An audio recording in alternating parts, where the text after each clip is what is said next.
to come in the room so that we begin the summit. Thank you.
Banga joya se mata banga.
distinguished Excellencies, ladies and gentlemen, may I ask the delegations to take their seats. The summit is about to resume.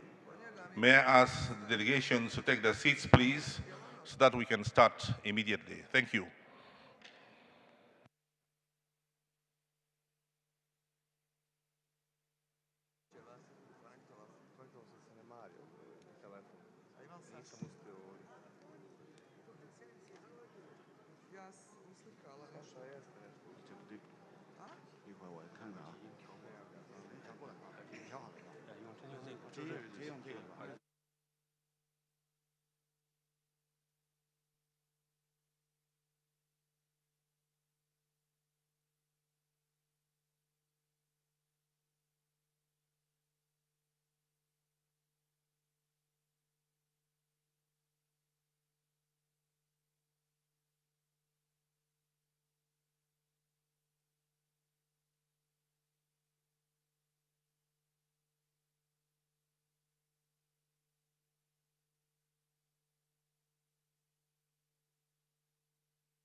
Excellencies, Mr. President, Excellencies, distinguished delegates, ladies and gentlemen.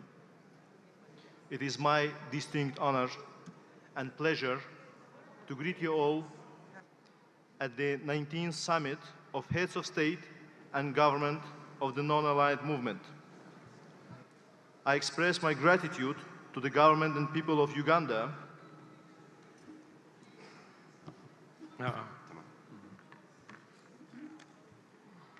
extended to all delegations. I hereby declare the 19th Summit of the Heads of State and Government of the non-member states open. Excellencies, we are going through a difficult period where the international system is being challenged with unprecedented threats. Interconnectedness among us has multiplied the effects of those challenges and requires unified and collective responses based on norms and principles of international law. We should stay united in the face of existing and growing challenges and endeavor to make our movement be capable of and sufficiently equipped in coping with them. 4 years ago, at the 18th Summit of the NAM held in Baku, the Republic of Azerbaijan assumed the chairmanship of the movement, which, I can proudly say, in the past few years have become one of the key players in international relations. As the outgoing chair of the non-aligned movement, Azerbaijan has spared no efforts towards further increasing the effectiveness of and strengthening unity within the movement. I truly believe that the Kampala Summit will become a privileged opportunity for us to take stock of the progress of our work achieved since NAM Baku Summit and to further advance the objectiveness set therein. Before starting our deliberations, I want to draw your attention to the following. The list of leaders of the non-aligned movement member states who passed away since the 18th Summit of the non-aligned movement held in Baku, the Republic of Azerbaijan on 25-26 October 2019 has been circulated among all delegations. I invite all participants of this summit to stand and observe a minute of silence in tribute to the memory of those who lost their lives.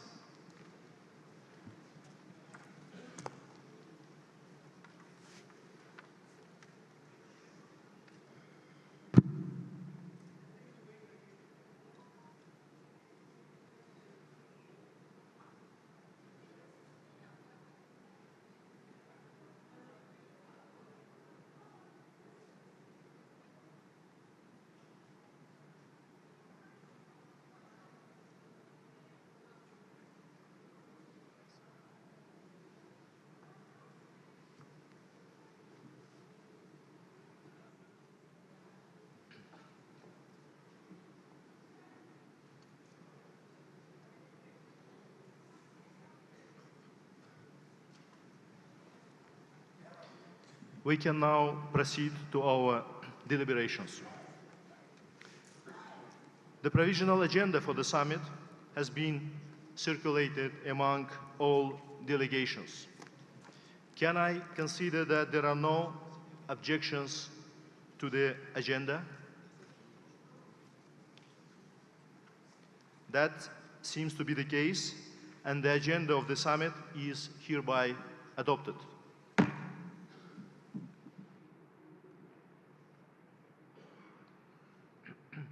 I will now deliver a report on the activities of NAM Chairmanship on behalf of the Chair of the movement.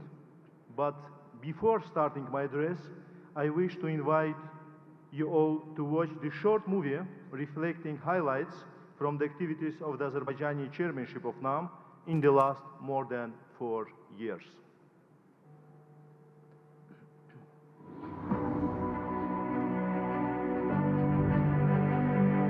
Established in 1961 as a group of states that did not align themselves with any of the confronting blocs, the non-aligned movement today brings together 120 states, almost two-thirds majority of the United Nations membership. The movement has since played and continues to play an important role in strengthening international peace and security and ensuring sustainable development. The Republic of Azerbaijan assumed the chairmanship of the non-aligned movement in 2019 at the Baku summit of the movement and declared the following priorities. Promotion of Bandung principles that constitute the foundation of the non-aligned movement. Strengthening unity among the member states of the movement and ensuring concerted efforts to address the growing challenges of contemporary world. Although the chairmanship of Azerbaijan to the movement coincided with the COVID-19 pandemic, thanks to the initiatives of global significance put forward by the President of Azerbaijan as NAM chair, the pandemic-related challenges were transformed into cooperation opportunities. Online summit of the NAM contact group in response to COVID-19. UN General Assembly special session on COVID-19. United Nations resolutions on vaccine equity. Institutional setup of the non-aligned movement was further developed upon the initiatives of the President of Azerbaijan. New institutions like NAM Parliamentary Network. Parliamentary Network is not the only initiative which we put forward and got your support. Another important initiative is Youth Network. And NAM Youth Network were established. Baku Declaration and Shusha Accord approved the statutory documents of these institutions. Ministerial meetings of various line ministries, including Ministers of Labor, Health and Education, were held. Today, the non-aligned movement is much stronger, more visible, more united, and more effective in defending the interests of its member states. Our chairmanship was extended again by unanimous decision until the end of 2023, and we consider it as another sign of appreciation of our policy. Our chairmanship coincided with COVID-19, and we took a very proactive stand on that. Azerbaijan provided financial and humanitarian assistance to more than 80 countries with respect to coronavirus. This is the source of inspiration for the non-member states to continue to act together for building back the better world in the post-pandemic period.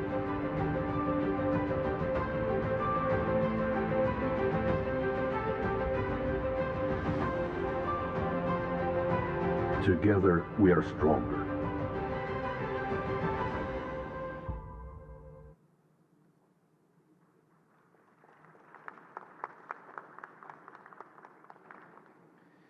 Thank you for your attention.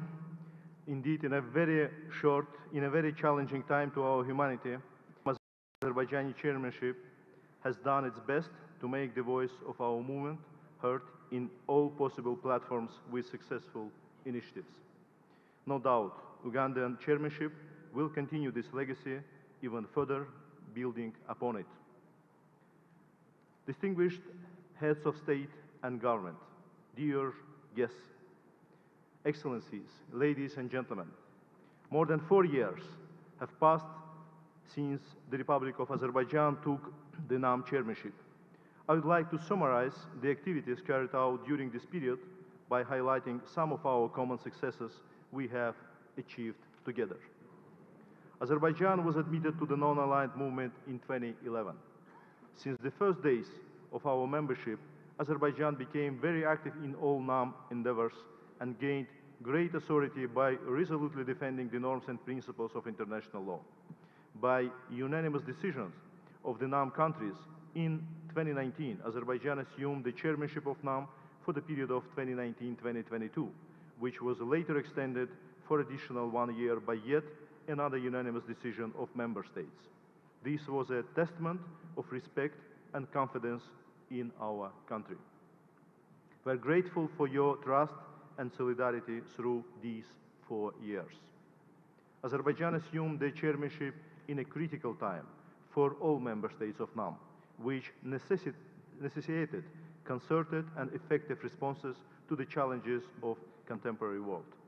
During its chairmanship, Azerbaijan took practical steps to uphold the interests of the member states at the international arena, guided by the principle of cementing their solidarity and extending mutual support. Azerbaijan built its priorities and activities upon historical Bandung principles and has approved a comprehensive action plan regarding its chairmanship in the non-aligned movement. Since the start of our chairmanship, we have been giving special attention to strengthening movements coordination in Geneva, Vienna, Nairobi, Paris, and The Hague, bearing in mind the central role of the Coordinating Bureau in New York. Periodic ambassadorial level meetings at all UN headquarters, where the NAM is operational, took place, allowing the movement to timely react to situations affecting its member states. With the successful coordination of the chairmanship, hundreds of statements, communiques, summit-level and ministerial-level declarations have been agreed. Resolutions in the UN General Assembly and in the UN Human Rights Council put forward by NAM member states have been adopted. The official website and social network accounts of the chairmanship reflect more detailed information on the above listed activities. It is worth to state that our chairmanship in NAM coincided with COVID-19 outbreak. Azerbaijan, as a non-chairing country, played a key role in consolidating our efforts within movement towards combating this pandemic. We managed to transform pandemic-related challenges into cooperation opportunities. The pandemic has dramatically affected the situation in the world and brought new realities. In this regard, I would like to recall with honor and appreciation the successful global initiatives put forward by the President of the Republic of Azerbaijan in his capacity as NAM chair in response to COVID-19 pandemic, which have received broad international recognition and support. Summit-level meeting of NAM contact group in response to COVID-19 on 4 May 2020, establishment of the database of basic medical and humanitarian needs of NAM member states, convening of the UN General Assembly special session on COVID-19, and the adoption of UN Human Rights Council and UN General Assembly resolutions on universal, equitable and affordable access to COVID-19 vaccines are being recalled with particular appreciation in this regard. The pandemic once again demonstrated that the challenges of this scale could be overcome only with solidarity and international cooperation. And the solidarity shown by the NAM countries throughout the pandemic was exemplary. Those initiatives have not only tested responsiveness and operability of our movement to the growing challenges, but also contributed to its increased visibility. They increased opportunities of NAM member states to receive international assistance, ensured equitable access to vaccines, strengthened capacities of NAM member states to address consequences of the pandemic, and demonstrated the solidarity and effectiveness of our movement to the world. Taking into consideration that the African countries and small island developing states are among the countries most affected by the COVID-19 pandemic, the President of Azerbaijan, in his capacity as the chair of the non-aligned movement, has announced the 2 global calls in support of post-pandemic recovery of African and CIS countries. As a first contributor under the calls, the President announced a donation of $1 million by Azerbaijan for each of the calls. Excellencies, over the past 4 years, Azerbaijan also succeeded in promoting the institutional development of the NAM. Establishment in 2021, the NAM Parliamentary Network is on the way to becoming an important asset for promotion of ideals and principles of the NAM, multilateralism, dialogue and interparliamentary cooperation. It will undoubtedly help achieve wider awareness and development of the values of our movement among the populations of NAM and provide significant input of parliamentarians in addressing the issues of concern for member states. The NAM Youth Organization, founded in 2022, constitutes an additional asset for promotion of multilateralism within the movement. Through this entity, the movement has the opportunity to exchange views on the challenges faced by young people in member states in ensuring their sustainable development and opportunities for joint solutions by the governments of their countries. Headquartered in Baku, capital of Azerbaijan, the NAM Youth Organization, with solid structure and clear, result-oriented vision, will enable the NAM youth community to address the youth development-related challenges more effectively and to convey the unified messages of NAM youth to the international community in a more systematic way. In a very important move, Azerbaijani chairmanship has also proposed the establishment of the NAM Women's Platform, a framework cooperation among NAM member states on the empowerment of women and advancing the rights of women. Convening of NAM conference on advancing the rights and empowerment of women in fall of 2023 in Azerbaijan was a first step towards this end.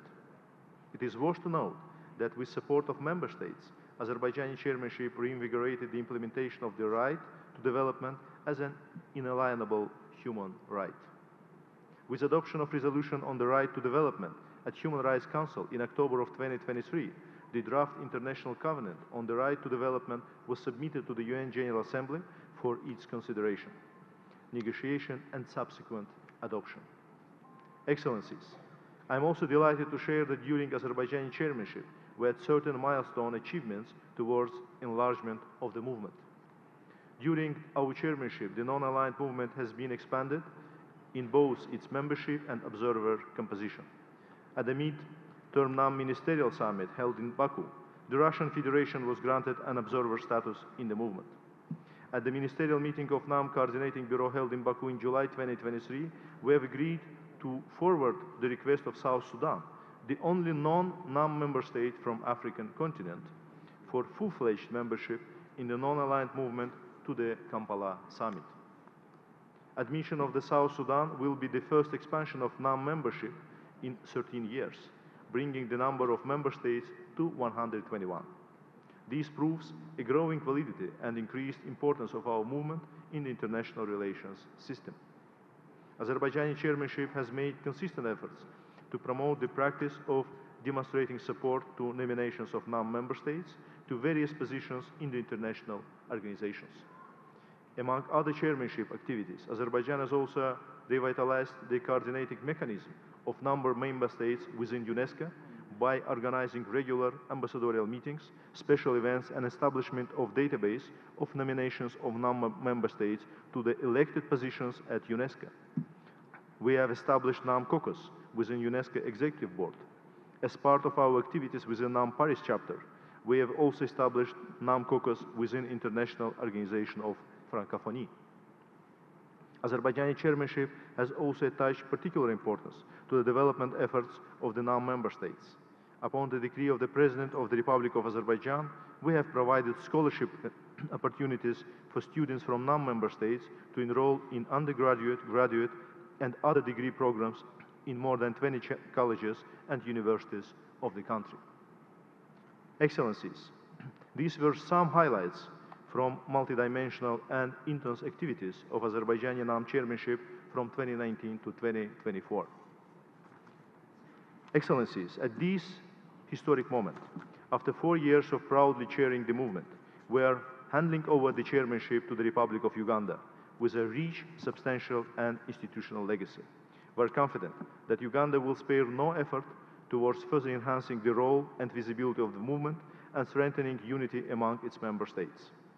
I would like to reiterate that although our chairmanship came to an end, our passion and determination for the success of NAM will always remain strong. We will continue to contribute to a just cause pursued by the movement within the NAM Troika.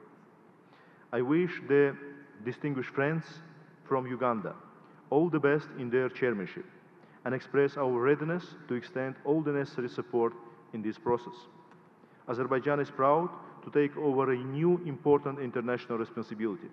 In fall 2024, Baku will be hosting the 29th Conference of Parties to the UN Framework Convention on Climate Change. As the host of COP29, we rely on precious support by the NAM member states and look forward to welcoming you to Azerbaijan. I thank you all.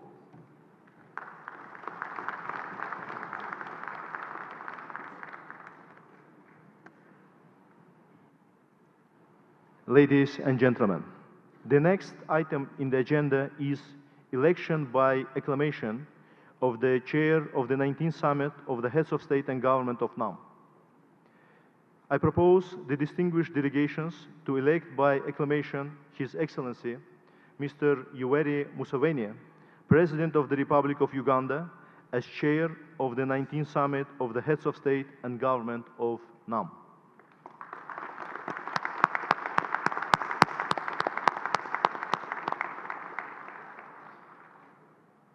So I declare His Excellency, Mr. Yoweri Museveni, as the chair of the 19th Summit of the Heads of State and Government of NAM. I invite His Excellency to assume his chairmanship. The floor is yours, Mr. Chair, and thank you very much.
His Excellency, in absentia, the President of Azerbaijan,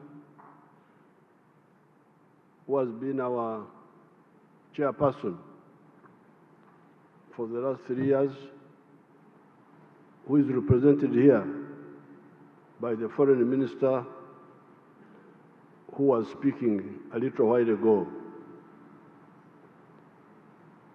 Excellencies, the heads of state and government and the heads of delegations of the non-aligned movement. Excellency, representing the Secretary General of the UN, Antonio Guterres. Excellency Denis Francis, President of the 78th session of the UN General Assembly. Her Excellency the Vice President of Uganda and all other government and party leaders of Uganda. Fellow Ugandans, ladies and gentlemen, it gives me great pleasure to welcome Your Excellencies, the heads of state and governments, and the heads of delegations of the non-aligned movement countries. This grouping of countries accounts for 4.46 billion people of the world. It was started by our far-sighted elders in the persons of His Excellency Sukarno of Indonesia, His Excellency Jawaharlal Nehru of India, His Excellency Gamal Abdel Nasser of Egypt, and His Excellency Zhou Enlai of China, when they met in Bandung, Indonesia, in 1955. That time I was in primary 3 in the school.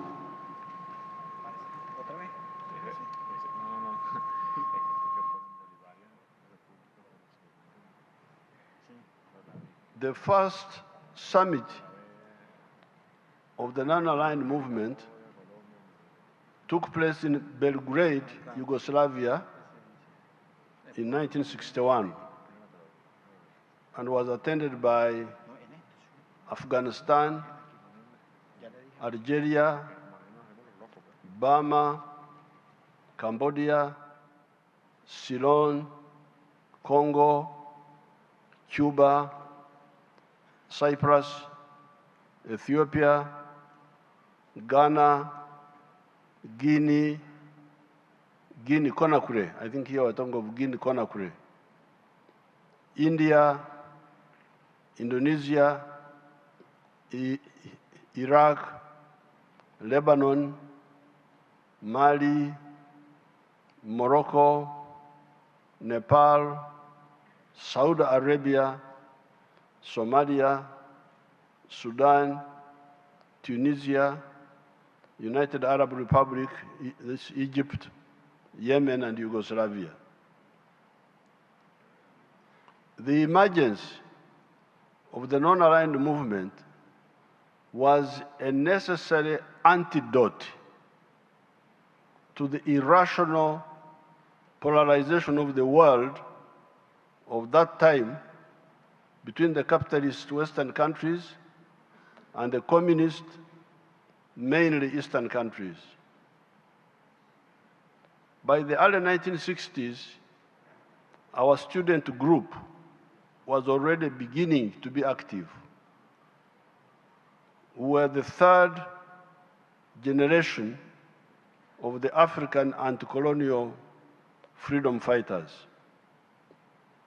The first generation had been the African-American Pan-Africanists, such as Marcus Garvey, George Padmore, W.B. Du Bois, that had been joined by those who founded the African National Congress of South Africa in 1912. By 1900, the whole of Africa, except for Ethiopia, had been colonized. This direct colonization of the whole of the African continent was the culmination of 400 years of the plunder of Africa by the evil imperialist forces in the form of slave trade and the genocide wars that went with it, the newly discovered Americas, Asia, China, and the Pacific, Australia, New Zealand, and so on, had been similarly aggressed, colonized, semi-colonized, like in the case of China, and plundered.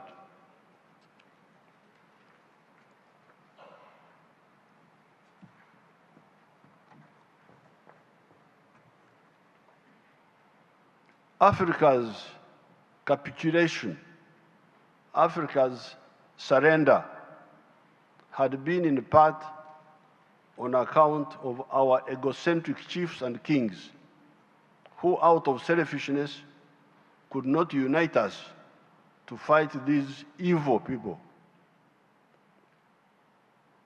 The second generation of the African freedom fighters were people like Mzee Jomo Kenyatta of Kenya, Mwalimu Nyerere of Tanzania, Nelson Mandela of South Africa, etc., who emerged in the 1940s. When we therefore came on the scene in the 1960s, we were generation 3 of the anti-colonial fighters.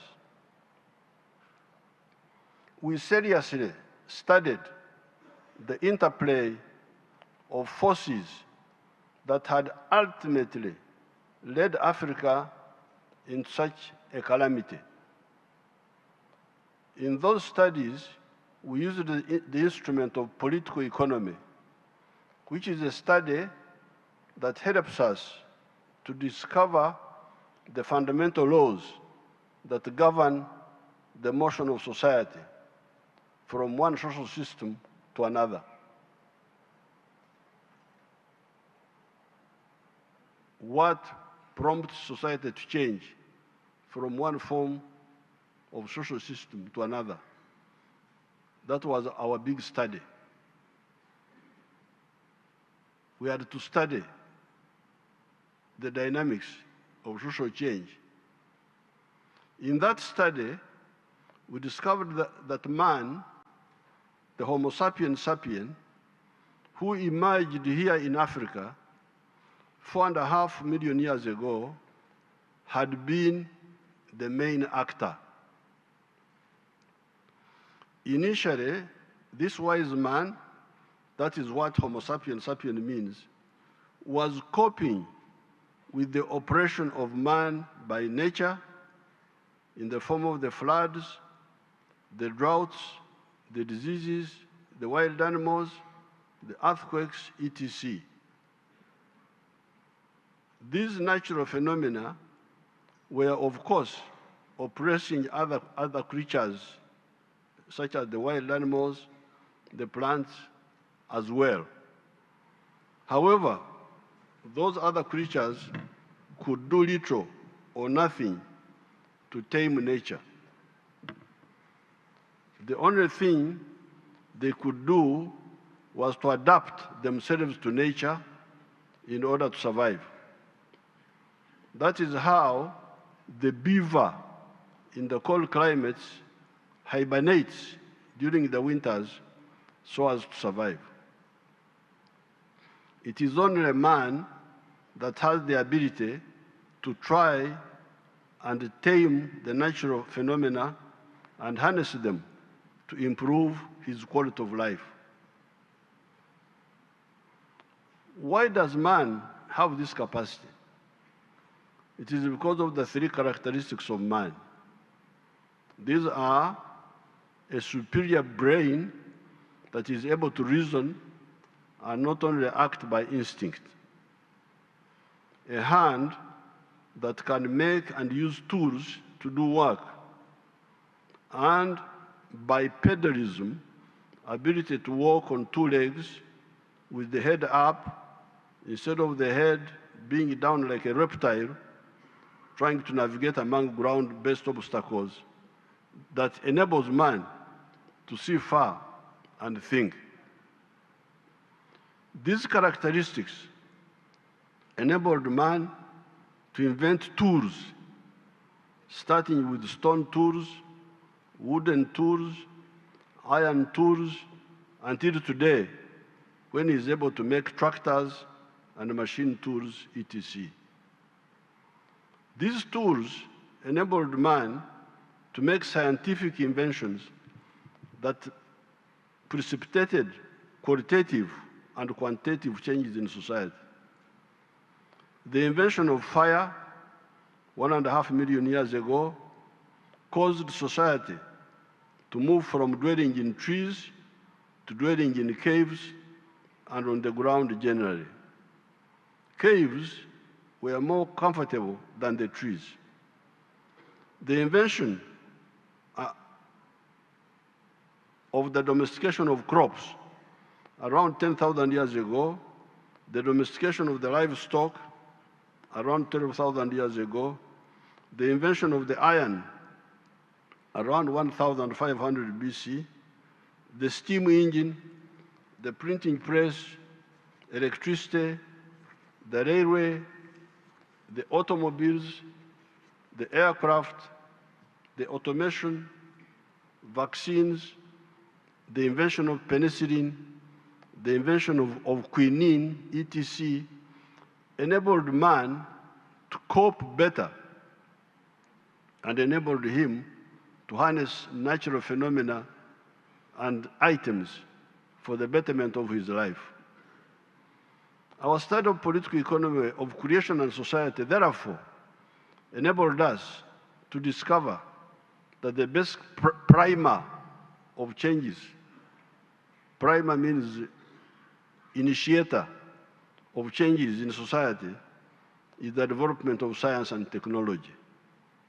Therefore, societies that move forward their levels of science and technology lay a basis for positive social change and should be encouraged by the progressive forces of the world. This encouragement should be irrespective of the social systems of the concerned societies. However, when man's inventiveness was handling the operation of man by nature, another form of operation of man emerged. This was the operation of man by fellow men. So man had two problems now: operation of man by nature, operation of man by fellow men. This was the operation of man by fellow men. Karl Marx is one of the few analysts that seems to have tackled this new problem for man accurately.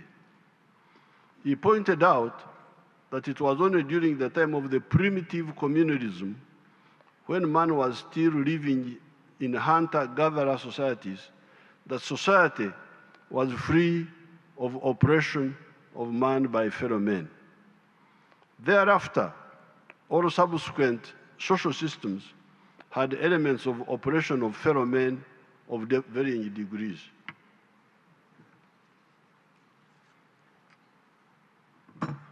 This was in the form of wars of conquest, wars of aggression, slavery, imperialism, neocolonialism, colonialism, feudalism, primitive capitalist accumulation, chauvinism, etc.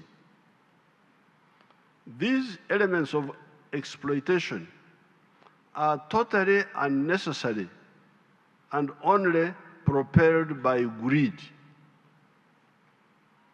Was it necessary for the Ottomans to block the Europeans from using the Silk Road that had been pioneered by Marco Polo when they captured Constantinople in 1453?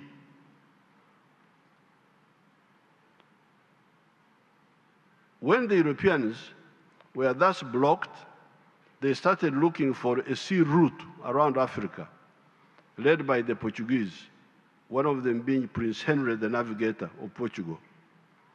This was a legitimate and positive response forced on the Europeans by the unreasonable actions of the Ottomans.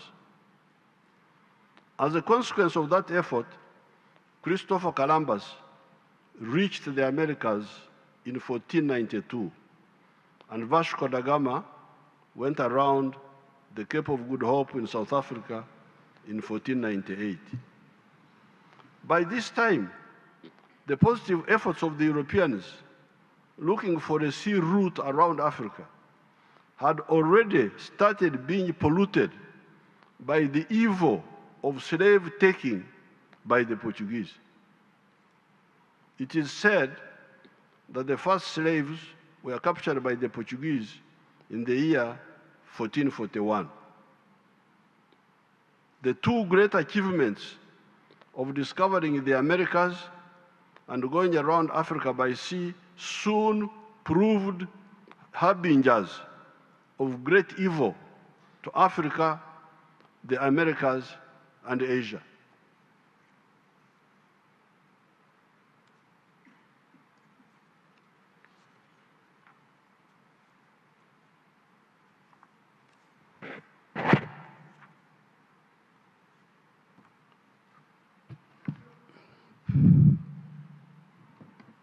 As bullies, the Europeans used their progress in technology of shipbuilding and the use of gunpowder to conquer Africa, the Americas, Asia, and the Pacific.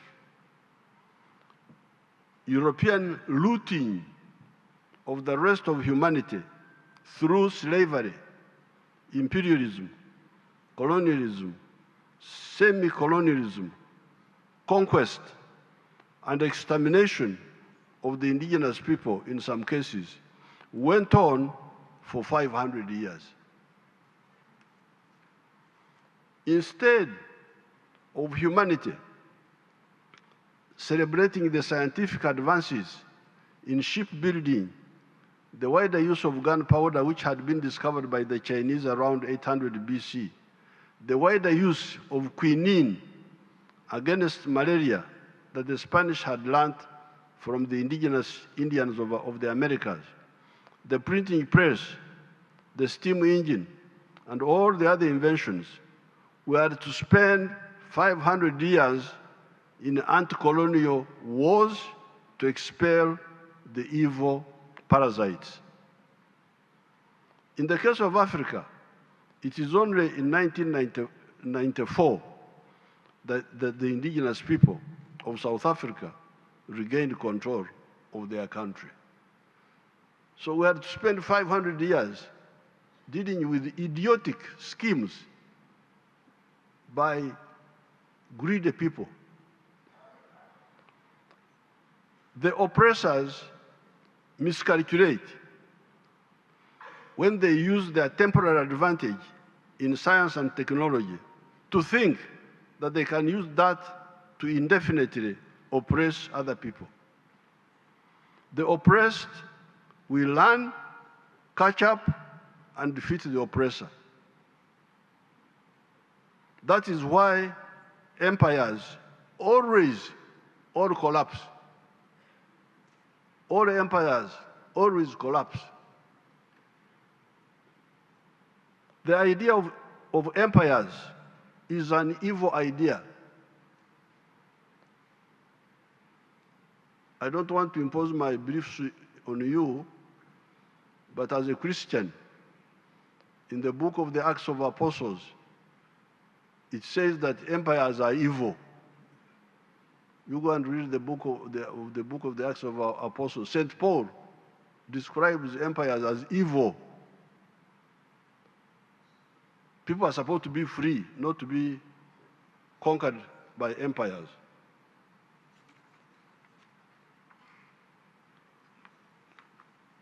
We should only have free associations of nations, people of common or shared origin, interacting for mutual advantage with the peoples of the world.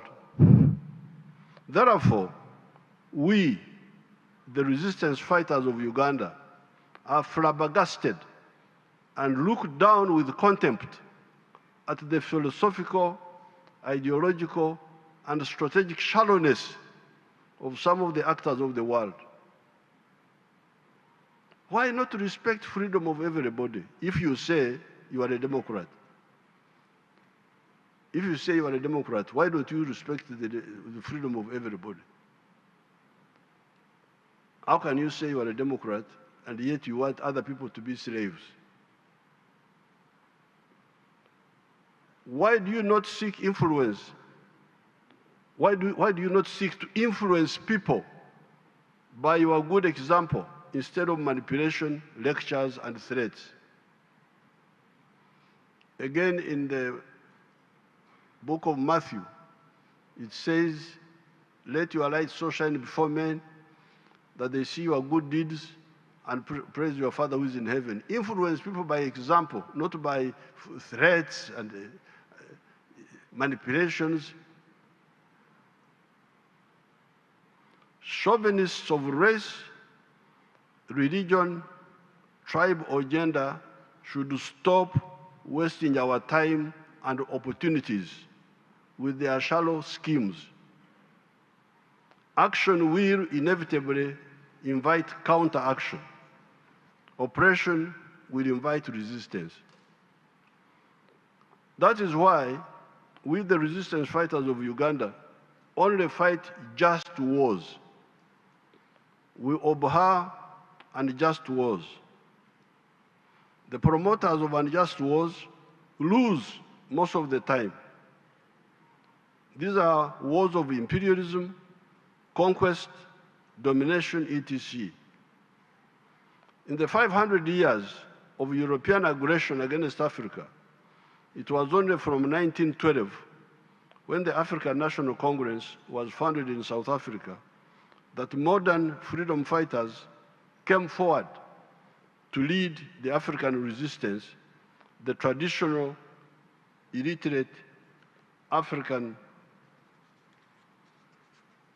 chiefs having failed to defend our sovereignty except for Menelik of Ethiopia, who defeated the Italian aggressors in 1896. It took the modern African resistance fighters only 82 years to clear the whole of Africa of these invaders, with South Africa being the last to get freedom in 1994. In that 82 years, you had the Mau Mau in Kenya, the resistance wars in Algeria, Mozambique, Angola, Guinea-Bissau, Namibia, South Africa, Zimbabwe, etc. We won everywhere. Our African brothers in all these wars won. But after losing a lot of time, why had the imperialists thought of dominating us in the first place? Therefore, the non-aligned movement was correct.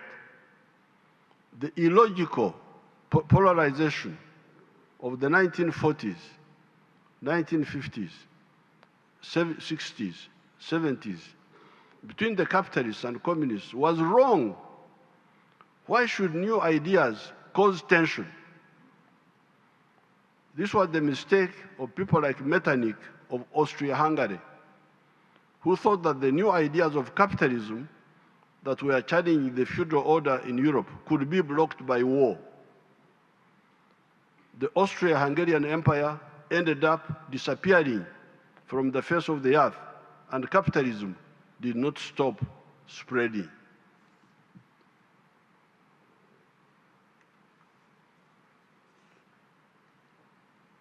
Our stand is that the world should concentrate on the common human problems: prosperity through trade, and that's why I'm very happy to see you here. When you are outside there, you may get stereotypes about Africa, that Africa, they have no food, they are starving. Here we are dying from food. We have so much food here.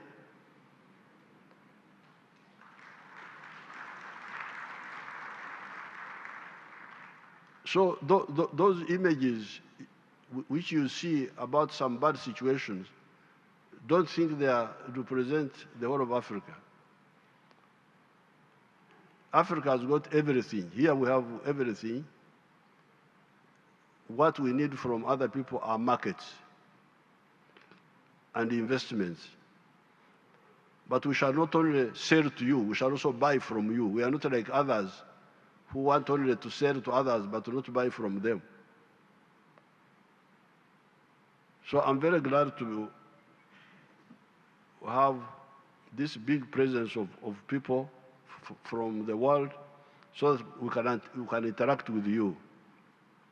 Our stand is that the world should concentrate on the common human problems: prosperity through trade, the advance of science and technology to deal with human problems, the environment, crime, and terrorism. The future is bright if we act right. These are indeed the Bandung principles of 1, respect for fundamental human rights and for the purposes of the principles of the Charter of the United Nations, respect for the sovereignty and territorial integrity of all nations, recognition of the equality of all races and of equality of all nations, large and small, abstention from intervention or interference in the internal affairs of another country, respect for the right of each nation to defend itself singly or collectively in conformity with the Charter of the United Nations, abstention from the use of arrangements of collective defense to serve the particular interests of any of the big powers, abstention by any country from exerting pressure on other countries.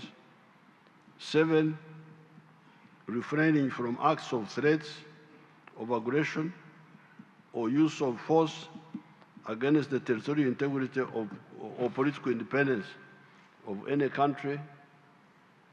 Settlement of all international disputes by peaceful means, such as negotiation, conciliation, arbitration, or judicial settlement, as well as other peaceful means of the parties' own choice in conformity with the Charter of the United Nations. Promotion of mutual interests and cooperation, and respect for justice and international obligation. It is on these principles that the NAM was founded. We, the resistance fighters of Uganda, can testify that by synthesizing the package of ideas have got very good results. Using the ideas of the free market, we use the free market principles. Like this hotel is a joint venture between the government and the private sector. In some cases, the government can have some parastatals, but in most of the cases, we encourage the private sector. So we use the ideas of the free market combined with the ideas of selective state intervention in the economy in some sectors like banking, energy, transport, etc., and also bring back some aspects of the pre-capitalist institutions, such as the reformed cultural institutions of Uganda. Uganda, although starting from a very low base, has had growth rates of 6.2% per annum for the last 37 years. We are therefore not impressed and cannot be part of the morbid, I want the word morbid, sickly, of the morbid bigotry of uni-ideological thinking of this or that type. When somebody says, this is the only correct idea, this is the only correct idea, if you don't believe in this, I will attack you. Really?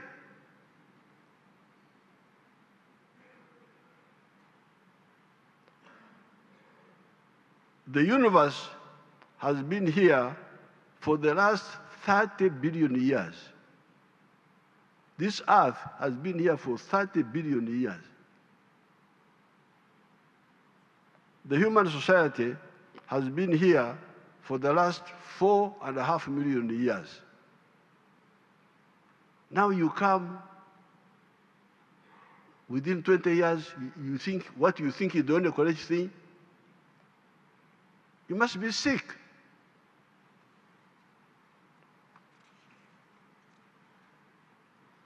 You therefore should not have the audacity to impose on the society you live in, let alone the world, your narrow, uni-ideological orientation.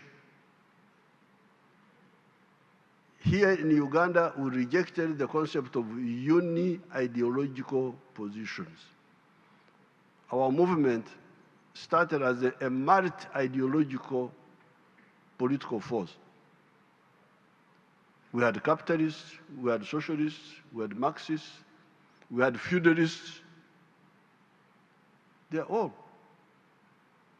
That's why we call our movement, not party. Because a party is uni-ideological.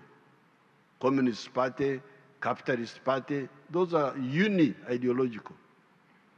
Our force is multi-ideological because that's what fits our society.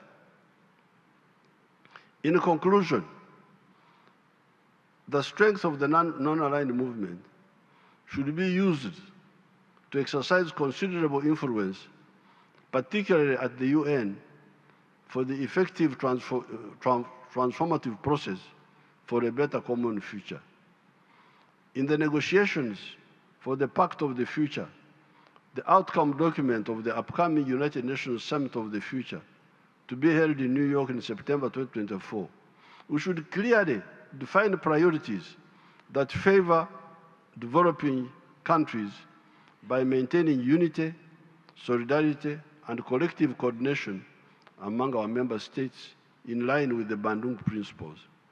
I assure you all that my team, led by the permanent representative in New York, has my full support to chair the coordinating bureau of the non-aligned movement. I thank you and I welcome you all to Uganda. Thank you very much.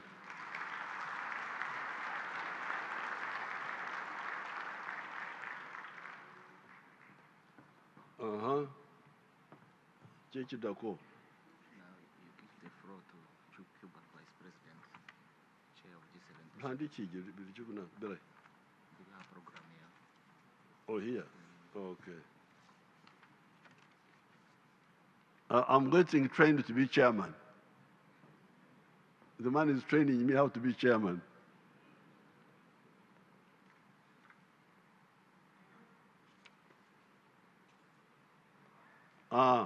Now, I now know my job now.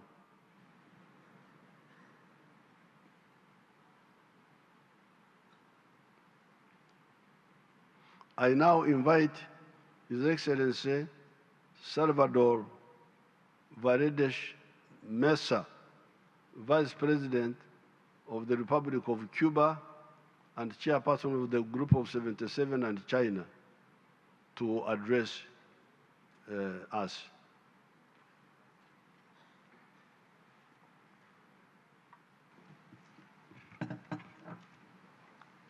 Gracias, estimado presidente Yoweri Museveni, estimado jefe de Estado y de Gobierno. Esteemed heads of state and government and heads of delegations.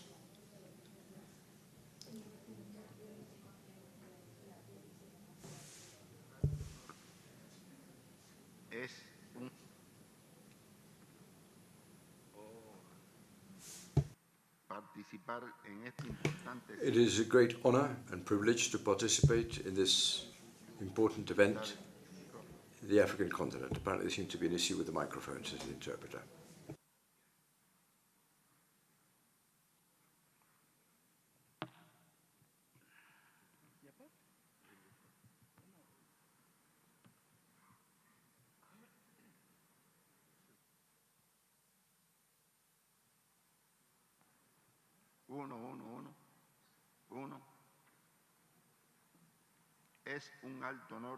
It is a great honor and privilege to participate in this important event here in Africa. Africa is the land of our ancestors. Africa is part of the essence of our homeland and of the community. This year, which marks the 50th anniversary of the establishment of our bilateral relations, it was an honor to visit the sister nation of Uganda and reaffirm the historical bonds of friendship and cooperation that unite us. We are holding this 19th summit after more than 6 decades of joint efforts aimed at preserving the unity of the non-aligned countries movement and coping with huge external pressures intended to divide and weaken the movement. We are the main forum for political coordination of the countries of the South in defense of peace, independence, and the development of our peoples. Our distinctive diversity is our strength. It allows us to find consensus amidst different viewpoints based on the principles and values that we share. The non-aligned movement has been a leading advocate of many just causes in the world. Among them, the struggle against colonialism, neocolonialism, fascism, racism, and apartheid. Our movement promoted key initiatives in favor of development, such as the achievement of a new international economic order. It has raised its voice several times against aggressions, against war, and the imposition of unfair sanctions and unilateral coercive measures against our nations. Today, faced with new global challenges, it is essential, it is imperative that we keep our forces united. We need to coordinate positions and ensure that our voice is heard in defense of the aspirations and just demands of our peoples. Cuba, in its condition as chair of the Group of 77 and China, has undertaken to promote unity, solidarity, and cooperation among the countries of the South. We urgently need to coordinate our nations in the face of the current international order, which is deeply unjust, it is excluding, and it is discriminatory towards our peoples. We reaffirm our strong rejection against the implementation of unilateral coercive measures which have been imposed on several members of our movement. Cuba would like to underscore its support to the right of the people of Western Sahara to self-determination. We express also our unequivocal support to the right of Puerto Rico to exercise its self-determination and independence.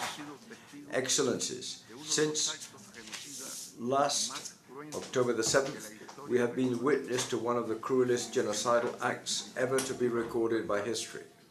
With impunity and repulsive brutality, Israel has submitted the Palestinian people to a collective punishment that has already taken the lives of more than 20,000 innocent civilians as its toll. How can the Western countries, who claim to be so civilized, justify the murder of women and children in Gaza, the indiscriminate bombings of hospitals and schools, and the deprivation of access to safe water and food? We could further ask, as was done by the historical leader of our Cuban Revolution, Fidel Castro, in a summit like this back in 1979. Is it not true that we can observe in this irrefutable demonstration of imperialism's aggressive role and the kind of order and peace they would wish to impose on our peoples? Cuba suggests the non-aligned movement being consistent with the historical support to the Palestinian people. The non-aligned movement should, as I said, carry out without further delay 4 practical actions as a contribution to the efforts intended to halt the current act of barbarism. One, call for an immediate ceasefire in Gaza and the rest of the occupied Palestinian territories in all possible forums. Two, to support the urgent dispatch of international protection mission authorized by the UN General Assembly to the Gaza Strip, with a key mandate to guarantee the security and protection of the civilian population and facilitate the delivery of emergency humanitarian aid, including water and foodstuffs. Three, to convene a resumed emergency special session of the United Nations General Assembly, where the NAM would propose a resolution calling for the convening of a peace conference under the auspices of the United Nations that would make it possible to preserve the inalienable rights of the Palestinian people, including its right to have an independent and sovereign state within the borders prior to 1967, with East Jerusalem as its capital, or calling the prompt incorporation of the State of Palestine as a fully fledged member state of the United Nations. Excellencies, every historical epoch brings about its own challenges, and the current times bring about challenges which are key and decisive for the future of humanity. The current global order in force is characterized by multiple crises, extreme social polarization, increasing asymmetries, geopolitical conflicts, and an erosion and weakening of multilateralism. Exclusion, ethnicity, and inequality continue to perpetuate. The international financial architecture designed by the wealthiest countries for their own benefit continues to be a stumbling block to the developmental aspirations of our nations. At the current rate of progress, none of the agreed 2030 Sustainable Development Agenda, the 2030 Sustainable Development Agenda, would be or could be achieved. Yet we face the fact that military budgets are reaching exorbitant figures. Climate change is threatening the survival of the human species.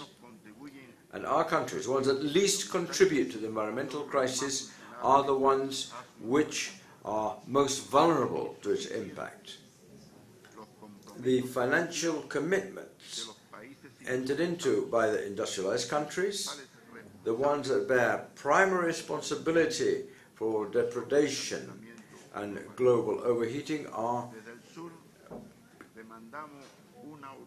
very insufficient. From the South, let us call for an urgent democratization of the international relations system. This is what we stated in September last during the summit of the G77 in China that we were honored to host in Havana. It is possible to guarantee proud, prosperous, and sustainable living standards for the majorities, the great majorities of this population, so long as the huge capacities that are there and exist to create wealth and well-being are used equitably and fairly. Only cooperation and solidarity among all countries will be effective to be able to cope with the colossal challenges of present and future times. The wealthiest countries have no excuses not to meet their commitment to assign at least 0.7% of their gross domestic product to official development assistance. It is shocking that the nations of the South should have to allocate at least 14% of their income to pay for interests associated to foreign debt, and that the least developed countries are paying interest rates that are 8 times higher than those of developed countries. I reaffirm Cuba's commitment to international fraternal cooperation, in particular South-South cooperation, based on mutual respect, selfless assistance, and complementarity. Despite our limited resources and the brutal blockade that we have faced in Cuba, we shall maintain our cooperation with other countries in need to the extent of our possibilities, following our principle of sharing with modesty what we have. Dear participants, Washington's economic warfare against Cuba has not ceased for a single day for more than 60 years. There is not a single Cuban family spared from its terrible effects.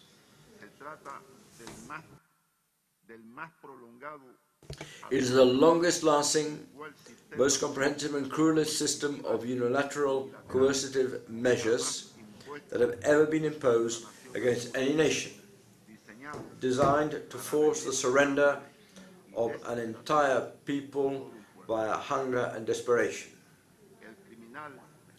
The criminal and illegal economic, commercial and financial blockade imposed by the United States against Cuba has reached unprecedented levels of aggressiveness and has been reinforced to extremes, and is thus becoming the main stumbling block to the development, to the dreams of prosperity and development of more than 11 million Cubans. In these circumstances, we appreciate even more the firm rejection expressed by the non-aligned movement against its criminal policy. On behalf of our people, I also thank the members of the NAM for their rejection of the unwarranted inclusion of Cuba in the unilateral and spurious list drawn up by the United States of states sponsors of terrorism. This immoral and unfounded action by the United States government has curtailed to very high levels the flow of financial resources into our country, led them to a minimum. It is an insult to the truth and an outrage to all Cubans, who have been victims of many terrorist acts perpetrated from the US territory against us for decades, even now as I speak.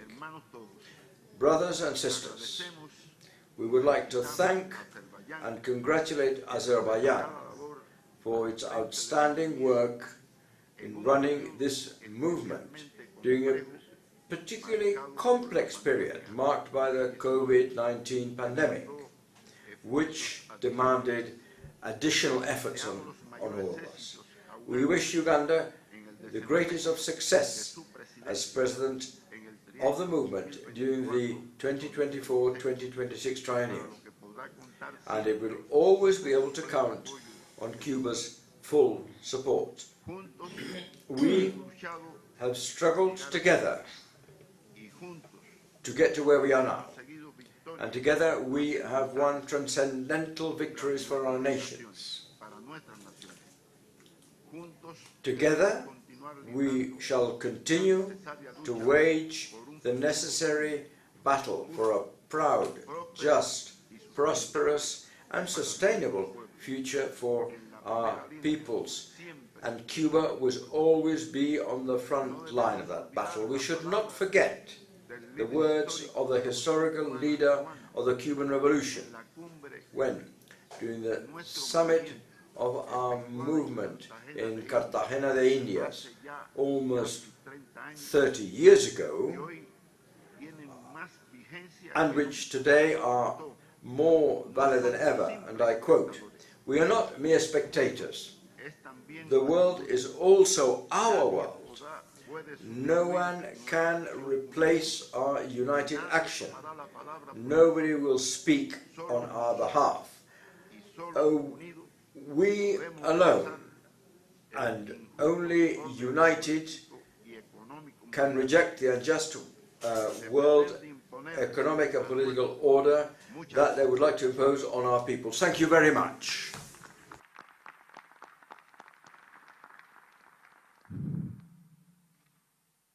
I now give the floor to His Excellency Denis Francis, President of the 78th session of the United Nations General Assembly.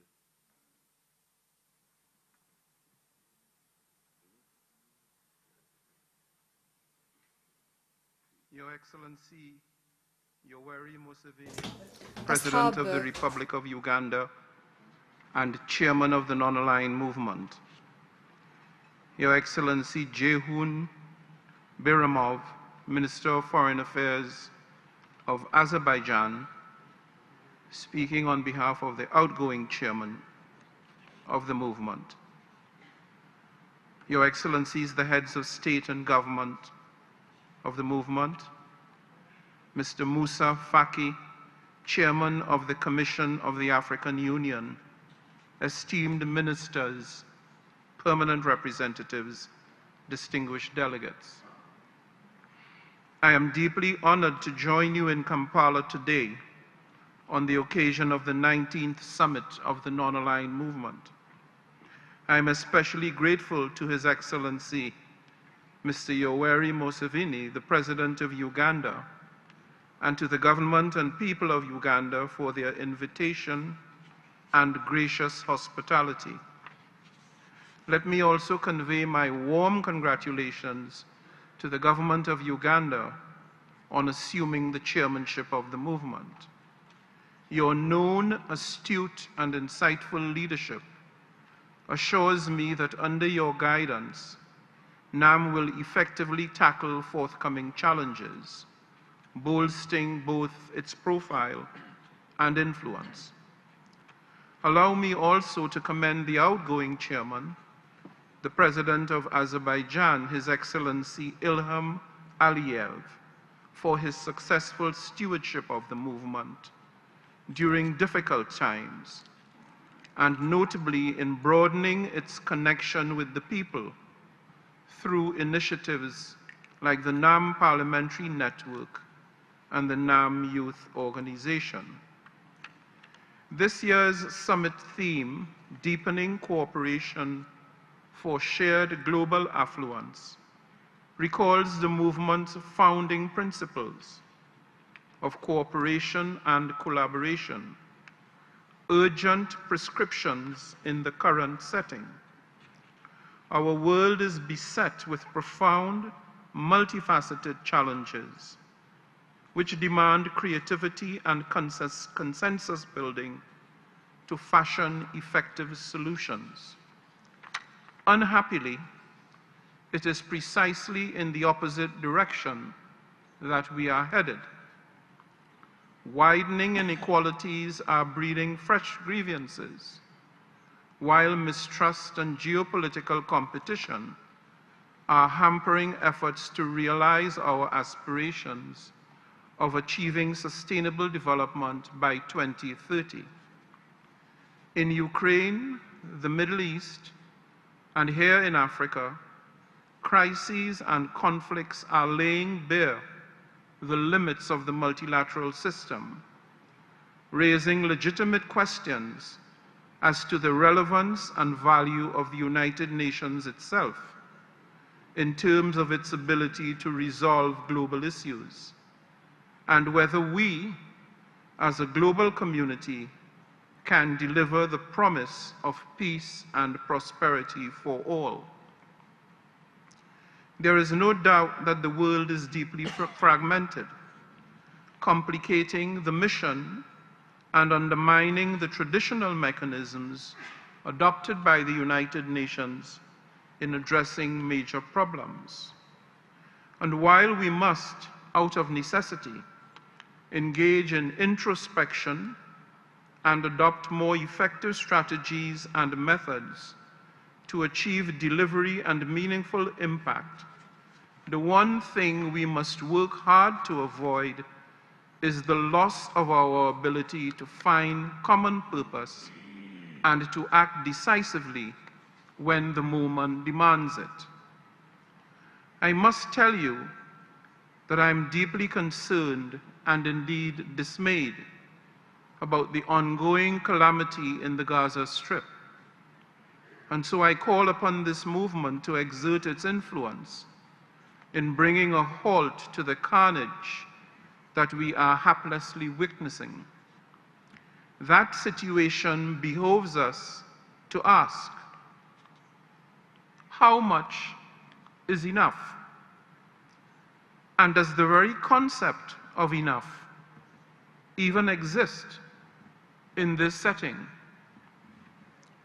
Looking to the future of the region, I reiterate my urgent call on all parties to refrain from any action that could further spill over into neighboring countries. The General Assembly, encompassing the voice of the vast majority of member states, has been clear. In that regard, I renew the demand for an immediate humanitarian ceasefire and for the release of all hostages. This stands as the only credible course of action to authentically address, let alone resolve, this conflict. The wanton prosecution of violence only inspires intergenerational and cyclical appetites for retribution and reprisal. After various iterations of war over several decades, I am convinced that a negotiated political solution is the sole path through which both Israelis and Palestinians will see realized their fundamental right to a life of peace based on the two-state solution. As President of the General Assembly, I will support and encourage any and all initiatives to that end. You can count on me to remain steadfast in that commitment. It is precisely for these reasons that I chose peace as the first of 4 priorities of my presidency, reflecting its foundational importance as a prerequisite for achieving prosperity, progress, and sustainability for all. The history of NAM itself teaches us important lessons that remain valid today, bearing in mind that the movement was formed at a time of unprecedented global division, when the world appeared to be on the brink. Given NAM's commitment to and advocacy for peace, representing more than half of the global population, it has an indispensable role in guiding our world pragmatically towards a more secure, more just, and more prosperous future for all, where harmony and peace prevail. Excellencies, as we make complex choices about the kind of world we wish to forge, we must never lose sight of the fact that today's challenges, be it war, poverty, natural disasters, climate change and sea level rise, energy crises and food shortages, all have a human face. In whatever way we respond, we must ensure that we always assign pride of place to the human dimensions and consequences of our actions. Pursuit of a human-centered vision of international cooperation offers the prospect of refocusing the international community's attention away from a path of self-destruction towards one of safe and just evolution. To that end, let us strengthen the prospect for peace through investing in human security. Let us respect and uphold human rights. And let us keep human welfare and human dignity at the very center of all that we do. This is clearly the intent of the Charter in the expressions, "We the peoples of the United Nations." This includes ensuring that the technologies revolutionizing our existence do much more to cement our shared humanity rather than to subdue and to subordinate it. As Kofi Annan wisely observed nearly 2 decades ago, no society can long remain prosperous without the rule of law and respect for human rights.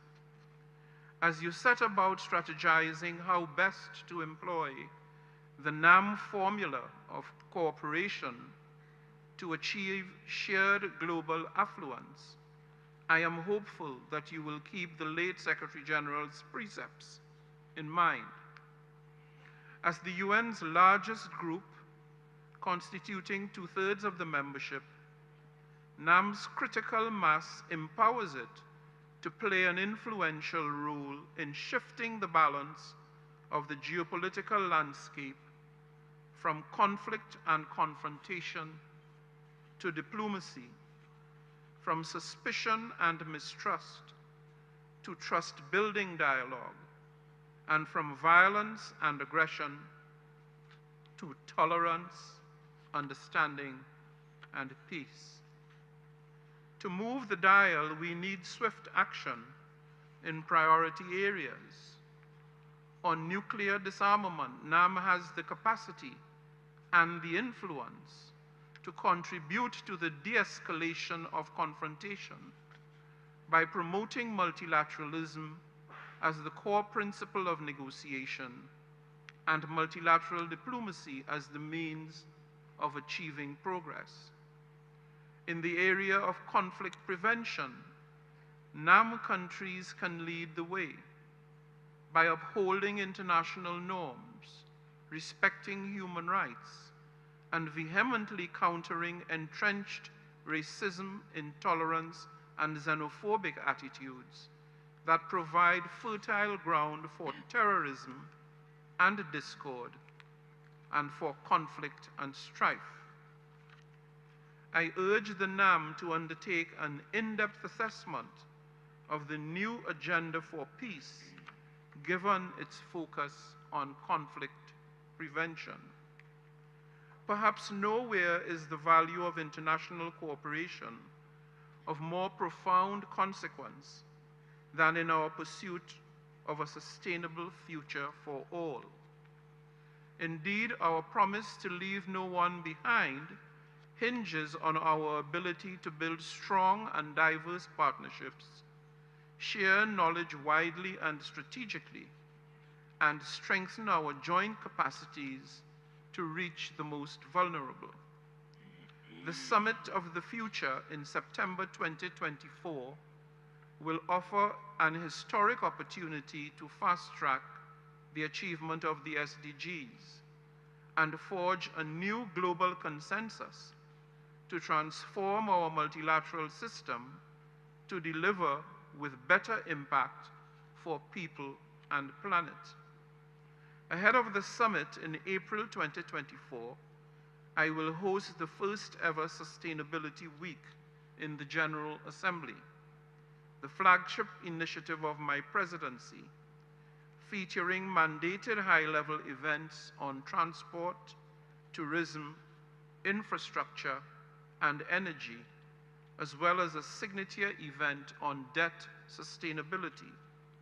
I invite the members of the movement, both individually and collectively, to engage meaningfully in these events and to participate at the highest levels possible, to take lead in shaping the new multilateral frameworks that will carry us into the coming decades.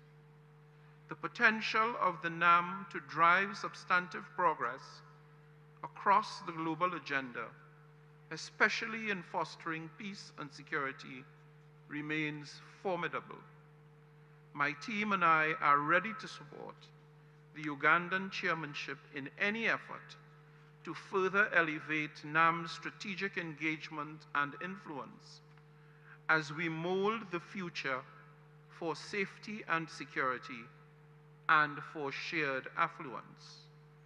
Together, let us therefore deepen our cooperation.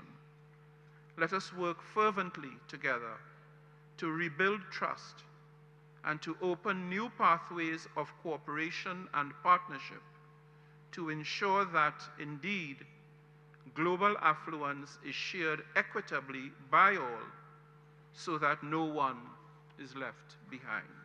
I thank you.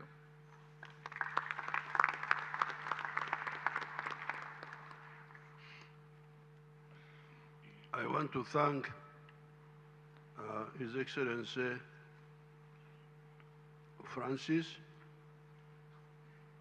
I now invite His Excellency Museveni, Chairperson of the African Union Commission. Your Excellency Yoweri Museveni, President of the Republic of Uganda and the Chair of the 19th Summit of Head of State and Government of Non-Aligned Movement. Your Excellencies, Head of State, Government and Delegation, distinguished guests, ladies and gentlemen. I wish to begin my statement by thanking His Excellency Yoweri Museveni, President of the Republic of Uganda, for hosting this 19th Summit of the Non-Aligned Movement here in this beautiful city of Kampala, the capital of the Pearl of Africa. My thanks go to the good people and government of Uganda for making all necessary efforts to ensure a successful summit. I also wish to take this opportunity to thank all head of state and government of NAM for their participation in this important high-level meeting. This summit is timely as it takes place under the theme Deepening Cooperation for Shared Global Affluence. It is indeed an opportunity to reaffirm our commitment to strengthen our cooperation on the basis of a strategic partnership that endeavors to maintain peace, security, and development while expressing grave concern over the challenges posed by the continued prevalence of conflicts, terrorism, and security and instability in some parts of our regions. A stark example today is the war in Gaza. Africa condemns this unacceptable moral, legal, and humanitarian failure and demands an immediate end to the unjust war against the Palestinian people and for the immediate implementation of the two-state solution. I again express the African Union's full and unwavering support to the Palestinian people, and as a non-aligned movement, we should all demand a stand for international justice and international law for all people fighting for freedom and dignity. Excellencies, ladies and gentlemen, during the early days of the movement, its actions were key factors in the decolonization process, while later led to the attainment of freedom and independence of many countries across the globe. Throughout its history, the non-aligned movement has played a fundamental role in the preservation of world peace and security. You would agree with me, Excellencies, ladies and gentlemen, that the founders of NAM have preferred to declare it as a movement instead of an organization in order to avoid bureaucratic implications of the latter and to reinforce its values as a movement for political and social justice. The membership criteria formulated during the preparatory conference in Cairo, Egypt in 1961 shows that the movement was not conceived to play a passive role in the international politics, but to formulate its own positions in an independent manner so as to reflect the interests of its member states. Much has been achieved, but we continue to face many challenges, old and new. Current challenges facing NAM include the necessity of protecting the principles of international law, eliminating weapons of mass destruction, combating terrorism, defending human rights, working towards making the United Nations more effective in meeting the needs of all its member states in order to preserve international peace, security, and development, as well as justice in the international economic system. The climate change crisis is a new but urgent global challenge. Excellencies, ladies and gentlemen, Africa has surmounted numerous challenges in the past from which the continent has learned key lessons as it gears up to build the Africa we want and the Africa we deserve, as outlined in our Continental Development Agenda, Agenda 2063. The African Continental Free Trade Agreement, launched by the African Union, represents a global market of more than 1.3 billion people to boost intra-African trade, but also with the world to deepen cooperation for shared affluence. Despite this progress made, many African countries are still facing different forms and magnifications of terrorism, as well as transnational organized crime that risk to undo the important developmental gains on the continent. Africa is now a member of the G20, a key global platform to express the views of the continent with the rest of the world. However, the reform of international global political, financial, and economic institutions to ensure global equity remains a priority for Africa and the global South. Today, I wish to seek the support of all members of non-aligned movement to the efforts of African Union to reform the UN Security Council. Africa, assuming permanent seat in the UNSC, will contribute to the global stability, peace, security, and sustainable development. That is why efforts shall continue to achieve this African dream of securing 2 permanent seats within the UN Security Council. Excellencies, ladies and gentlemen, in conclusion, the non-aligned movement, faced with the goals yet to be reached and the many new challenges that are arising, is called upon to maintain a prominent and leading role in the current international relations in defense of the interests and priorities of its member states and for achievement of peace and security for mankind. Once again, I would like, on behalf of the African Union, to express our appreciation to His Excellency President Yoweri Museveni for the invitation extended to us to be part of this important summit. I wish you fruitful deliberations.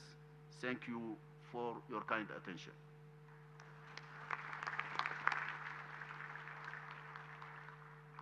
I wish to thank His Excellency Musa Faki for his statement. I now give the floor to Mr. Yilmaz, Vice President of Turkey. He's a special guest. Your Excellency Chair, Excellencies, dear colleagues, it's a pleasure for me to be in Kampala and to address the 19th Summit of the Non-Aligned Movement. Let me begin by conveying to you the warm greetings of His Excellency President Recep Tayyip Erdogan and people of Turkey. I sincerely thank our Ugandan brothers and sisters for their kind invitation and excellent hospitality. We wish them all the success throughout their chairmanship. I also extend Turkey's heartfelt congratulations to Azerbaijan, who has successfully concluded its crucial role at the helm of the NAM. Ladies and gentlemen, throughout its history, the non-aligned movement has been one of the prominent flag bearers for a peaceful, just, and credible international order. In the 6 decades that passed, the world has witnessed many atrocities.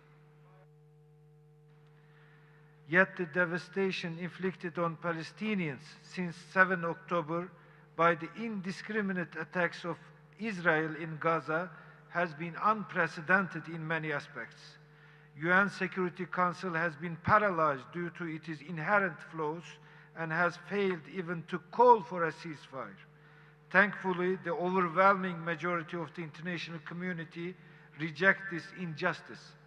We follow closely the proceedings before the International Court of Justice initiated by South Africa, which recently held hearings on the case against Israel made under the Genocide Convention in relation to Israel's actions against Palestinians in the Gaza Strip. As for ongoing relief efforts, Turkey stands among the leading nations in delivering life-saving humanitarian aid to Gaza, with close to 6,000 tons of aid to Al Arish by air and sea. The unfolding crisis has made one thing crystal clear. There can be no lasting peace in the Middle East without settling the Israeli-Palestinian conflict. We believe that a lasting solution can be possible through embodiment of an independent, sovereign, and geographically contiguous state of Palestine based on 1967 borders with East Jerusalem as its capital. The prevention of the conflict turning into a regional war is another priority. This is our main message to all relevant parties, both within the region and beyond, in order to keep the situation restrained. Ladies and gentlemen, while the war in Gaza has shifted the global attention to the Middle East, the war in Ukraine is still going on fiercely, shaking the foundations of global security. Establishing a peace, prosperity, and stability belt in our vicinity, as well as around the world, is an important component of our foreign policy. To this effect, we are using our political and diplomatic channels effectively for the peaceful resolution of global and regional problems. A prominent example is the Black Sea Grain Initiative, with which we brought together Ukraine, Russia, and the UN to avert a global food crisis. We are now working with UN, Ukraine, and Russia on additional measures.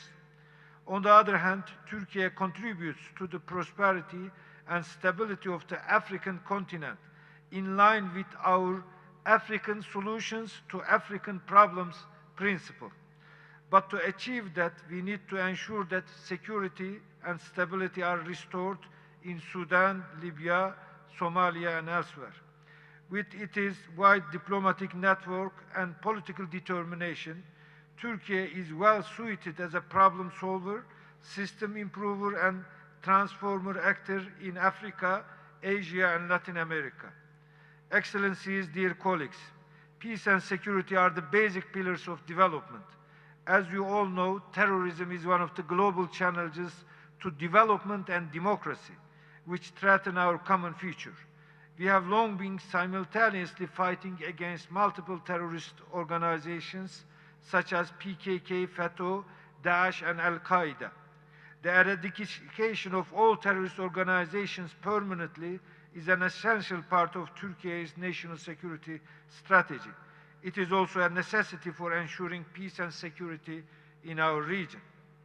Knowing that the fight against terrorism requires coherent and long-term international cooperation, we will remain at the forefront in mobilizing global action in our common fight against terrorism in all its forms and manifestations. Excellencies, the theme that our Ugandan friends choose for this summit, deepening cooperation for shared global affluence, precisely overlaps with Turkey's vision and aspiration in its foreign relations. As one of the leading countries in development and humanitarian assistance, Turkey will continue its solidarity with its region and beyond, with the principle of leaving no one behind. Our motto, "The world is bigger than five," captures the international community's rightful call for just, effective, and strengthened multilateralism with the UN at its heart. A more and fair world is possible. This is also what this movement stands for. In conclusion, let me assure you that Turkey will continue to support non-aligned movement members in their quest for sustained peace, stability, and development across the globe. I would like to express my gratitude to President Museveni for hosting the NAM summit, and I would like to thank all the delegates for their contributions.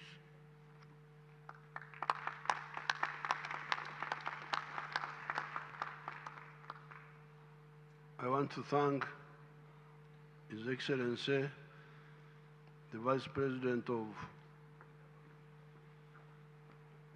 Turkey.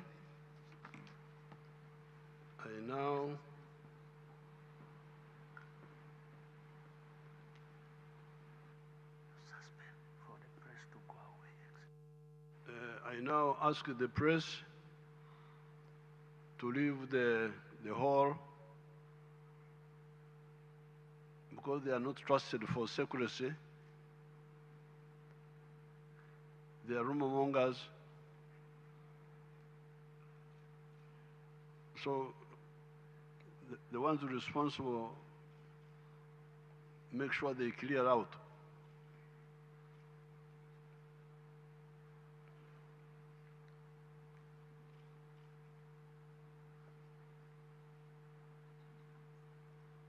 So now we are going for the heads of state.